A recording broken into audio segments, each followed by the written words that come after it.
Sa pagpapatuloy ng pagdinig ng House Quad Committee, nagpresenta ng tinatawag na matrix ang PIDEA ukol sa koneksyon ng pogo at iligal na droga.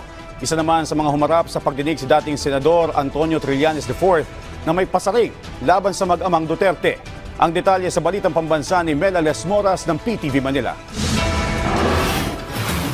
Naniniwala si dating Senador Antonio Trillanes IV na napapanahon na para sampahan ng impeachment complaint si Vice President Sara Duterte. Ito ay kasunod ng naging pagbabanta ni Duterte sa buhay ni na Pangulong Ferdinand R. Marcos Jr., First Lady Liza Araneta Marcos at House Speaker Martin Romualdez.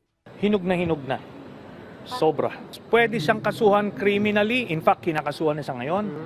Pero kahit na kasuhan ka ng criminal cases, still, Vice President ka pa rin. So anything that happens to the President, pwede ka pa rin maging Presidente. So mas mainam yung... Kailangan matanggal ito sa pwesto. Nakita nyo ba? Sabi ko, may topak eh. Kaugnay niyan, bumanat din si Trillanes laban sa naging pahayag ng ama ni VP Sara na si dating Pangulong Rodrigo Duterte na humahamon sa militar na umaksyon laban sa administrasyon. That's a crime, no, yung ginawa niya, inciting to sedition, so kailangan managot siya dyan. Ngayon dun sa effect nung panawagan na yon, ako ang advice ko sa mga otoridad ay huwag magkumpiyansa. Isa si Trillanes sa mga humarap sa ika-12 pagdinig ng House Quad Committee kung saan binusisi ang mga issue ukol sa pogo at iligal na droga. Sa talakayan, naglabas pa ng matrix ang Philippine Drug Enforcement Agency ukol sa koneksyon ng dalawa. Kapansin-pansin naman ang larawan dito ni Senador Bongo. Ayon sa PIDEA, konektado si Go sa umunay Chinese drug lord na si Alan Lim. Sinabi nyo kanina, si Alan Lim ay involved sa illegal drugs. So, ibig bang sabihin, involved din si Senator Bongo sa drugs since kinonect niyo po siya? According to our informant, they are just close friends. That's why we just put it there.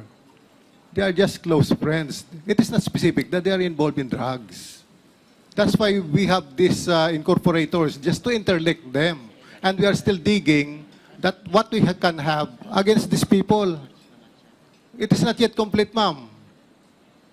It is ongoing. Dito na binatikos ng mga kongresista ang matrix. Mas mainam daw kasing maglabas ng ganitong impormasyon kung naberipika na. Sorry po, Asek Gumban. Wag po kayong gagawa ng ganyang matrix na incriminating at kinokonek-connect nyo tapos ang title nyo ay illegal and pogo drugs connection.